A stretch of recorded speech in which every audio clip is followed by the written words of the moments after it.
In this video, guys, we're going to look at warning signs that you are forcing a trade. Stay tuned. Hey guys, warm welcome to you. All right, so this is a bit of a nemesis for me.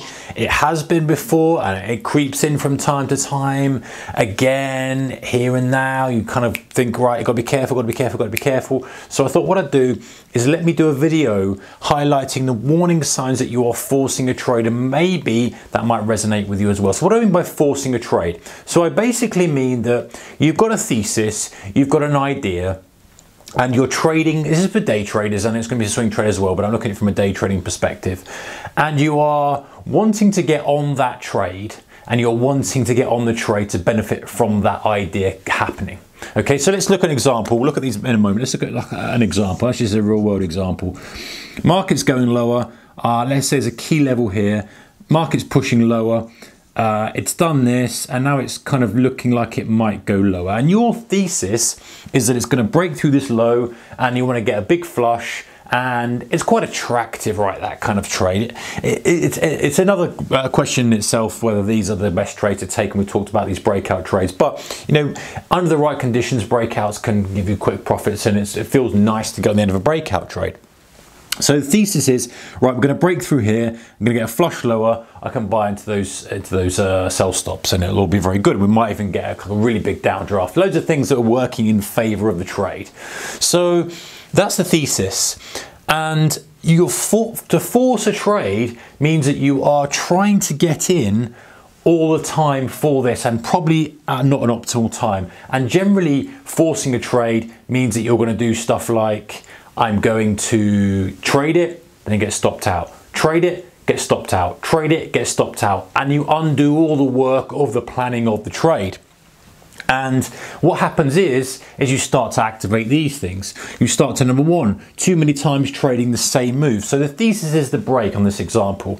So you're going short. Let's say you start to move lower, you think, yeah, it's going, you start going short here, but then it pops back up again, and it stops you out because you're not thinking clearly enough, you're not giving it enough room. And actually, it's probably not optimal anyway, because it's moving in such a wider range on its way down, as opposed to a nice, better one, which might just be hesitating there, which is much clearer and gives you much more quantified risk order, or smaller risk, because obviously you can allowing for wicks, your stop can be like here.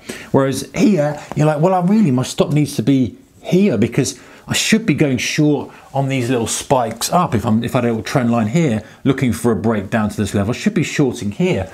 But you're getting a bit more aggressive because you see some kind of downdraft here, it spikes back up. You're not structured enough, and you're already on really rocky ground. And so you get stopped out, and then maybe it pops up and it starts to go again, and you should be kind of shorting it into this, preparing for the break, but you've already been stopped out on this. You've kind of been stopped out about here, and then it spikes up a little bit more. So you're almost on the wrong side of the deal anyway. So you're covering when really you should be waiting for a little bit more for the short, but that's by the by. And then you maybe trade it again, and you get stopped out again, and you're trying to force the thesis of this breaking. And the trouble you have then is, once you've done it a couple of times, you're obviously down now, and you'll still think it's going to happen, and you're not waiting for the optimal entry because you're scared of missing out on it. Because you've got the thesis that it's going to break, every time it starts to go, you kind of jump on it because you think, well, I want to get it, I want to jump on this move, and you're not waiting for the optimal entry, which is going to be the spikes up, and then for a roll back over, because the dynamic of the market is different. It's this as opposed to this, which you probably get away with hitting it as it started to roll. If it drove down here, there was your key level, then you probably get away with it as it started to put that red candle in, hitting it short and pushing it low. It's a different setup, and you're not acknowledging the difference. This is just one example, by the way, guys. There's plenty out there. So not waiting for the optimal entry, you find yourself rushing in, chasing little moves, chasing the candle that you want, which is always a bit of a red flag. It works well under certain conditions, but when you're constantly selling on red or constantly buying on green, you've got to be careful, because, you know, especially when you're in a real whippy market, it can whip back on you and whip back on more than what you're prepared to risk. So your FOMO's kicking in, you feel like it's going to happen, and you start increasing size after a loss. You know, I've seen people do this where, you know, they lose out on a few more contracts, few more pounds per point, whatever it may be. And then, of course, you know what happens later on. it will go. You know, it will go lower, but by that time you've been absolutely hammered because you've had the stops, and you get that kind of triple frustration. And really what you've got to do is, the signs that you are forcing a trade is you've got to look that you're trying to trade the move and you're not really putting structure into it. So the thesis is, yes, we're going to break to lows. What's the best way of expressing that trade? You know, if you look at how hedge fund managers do it, and I appreciate completely different category of trader and investor and money involved in everything, time frame.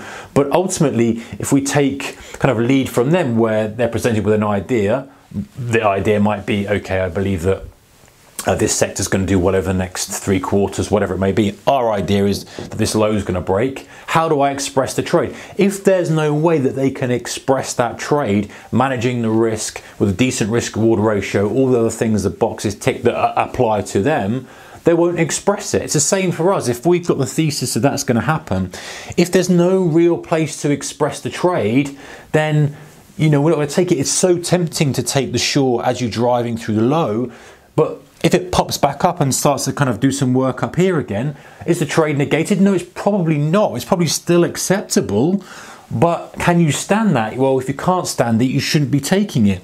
You should be looking for a different way of expressing the trade, and that way might be, okay, well, why don't I wait for a pop up to this upper trend line, whatever it may be, and start to look for a short here and have that as the broad thesis, but then at least have some cushion as it starts to break through, because obviously, in some kind of whipsaw market, it's obviously whipping around a bit, so I might not get that clean break that I want anyway.